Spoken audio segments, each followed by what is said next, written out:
So looking at another Western Conference team that's really been rising the past few weeks, they're not going to be in the contender talks. There's still a long shot for the playoffs. Don't really see that happening either. But want to give them some credit here because relative to, I think, preseason expectations, or at least where they were to start the season, they've done some really good things here, and some guys have really stepped up. So I'm going to be covering the Portland Trailblazers here the next few minutes, looking at what they've been doing, where they're at right now. They had a really good stretch there in that January to February window. They played 11 games. They won 10 of them. They went 10-1 from January 19th into February. They were only allowing 102 points a game in that stretch. They had a top 10 defense over that period of time, and a lot of guys were stepping up in big ways. One player that comes to mind for me, I think all season has been impressing me, is Tounami Camara. One of those younger wings that they have. They got in that trade, getting DeAndre Ayton. Just everything that he's done for this team has just been really impressive, especially from the defensive end of the floor. I mean, I've watched a video by Thinking Basketball on YouTube the other day, kind of comparing him to like a mini Scottie Pippen in some ways. And, obviously he's nowhere near the caliber of player that Scottie Pippen is. But when it comes to his size, what he can do, disrupt plays from the wing position and be versatile, cover a lot of positions, you can see some of those similarities there. And for a guy that was drafted 52nd, he's been really impressive. The 3-point shot is decent. He's gotten up to round league average 36% or so. So somebody that's willing to shoot 4.5 attempts a game, going to hit a decent number of them. And then on the other end of the floor, he's going to pick up full court.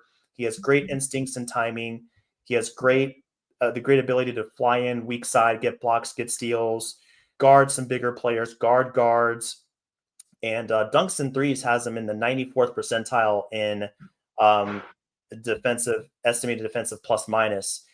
So he's in the same ballpark in that stat as somebody like Jaren Jackson Jr., just to kind of give a little bit of context as to how effective he's been for the Blazers. So that's something that's come to mind for me when it comes to their big turnaround and really kind of boosting them up, especially when it comes to defensively. I think that's a big reason why.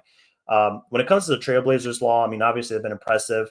They're not going to do anything crazy this season, but they're making progress here. So, how do you feel about their overall outlook compared to the beginning of the season? And, if you've seen Camara recently, what have been some of your thoughts on how he's been playing?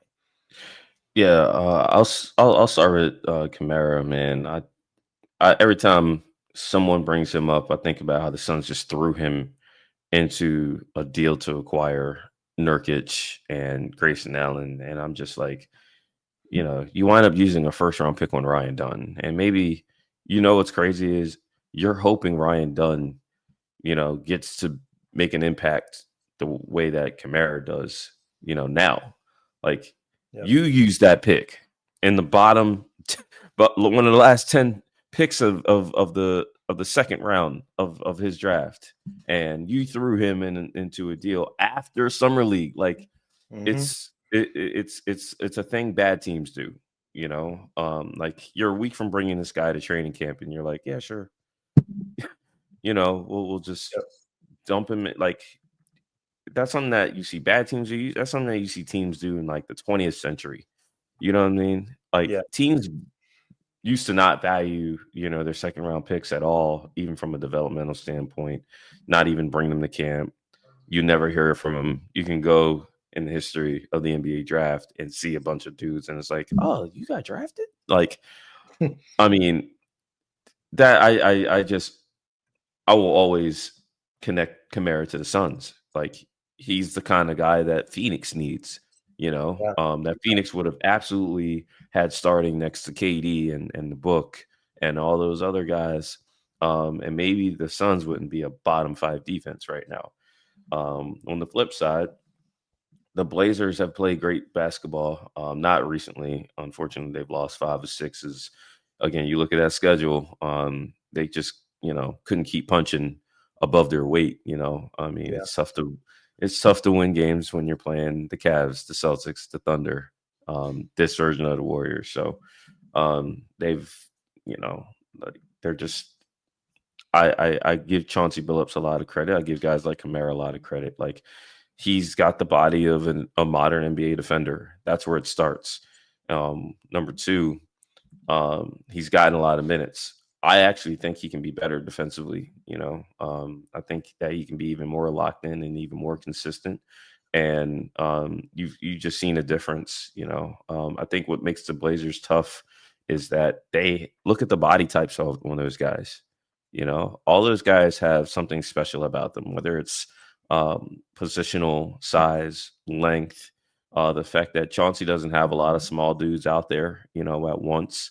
Um, your small guards are a guy as athletic as Simons, someone who used to start at the two, and a guy like Scoot Henderson, who is literally a rocked up point guard, who still doesn't know what he doesn't know yet. So if you got guys playing hard with that level of size, physicality, and focus, you might do some things defensively. And I think teams that weren't ready to play them understood that. The teams that did not underestimate them, well, they haven't had too many issues there. So again, Portland almost knocked off Cleveland. Yeah. That was a hell of a finish in that game.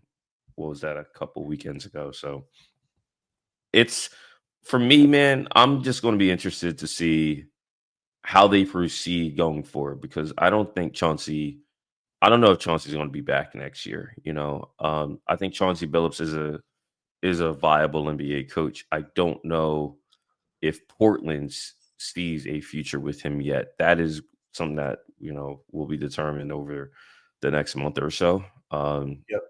And likewise, Portland. Yeah, you know what? When the season began, I didn't think Portland would be contending for a playing spot, but I did say that between the young guys they have and the veterans that they have, that team has NBA players. Oh yeah. That's a group that you don't necessarily want to face early in the season. I follow the Clippers. I saw the Portland Trailblazers knock the Clippers off in a game where both teams barely scored 100 points, right? So, like, that's the thing. The Blazers have not been as embarrassing this year as they have been in previous years. They have a group that is, they don't have a blue chipper. They don't have a guy who you go into every game saying, okay, this guy can take a game over and just win off of talent. They're not that, but they have a lot of good NBA players. What they Sure need do. to do is they need to adjust. Some of these vets don't need to be there no more. Like Yeah. Agreed. DeAndre Ayton, Jeremy Grant, guys like that. Matisse Thybulle is on their books. I think Matisse is probably making close to this. I think he's like fifth or sixth in highest average salary per year. He hasn't played a single game all year. Robert Williams, coming back from injury, he's been in and out. So none of those guys are Donovan Clingan, a guy that they drafted in the top 10. So they have to balance out their roster with guys who are going to be a part of their long-term future. They have a way too many expensive veterans on that team, considering where they're at. That's the next step for them.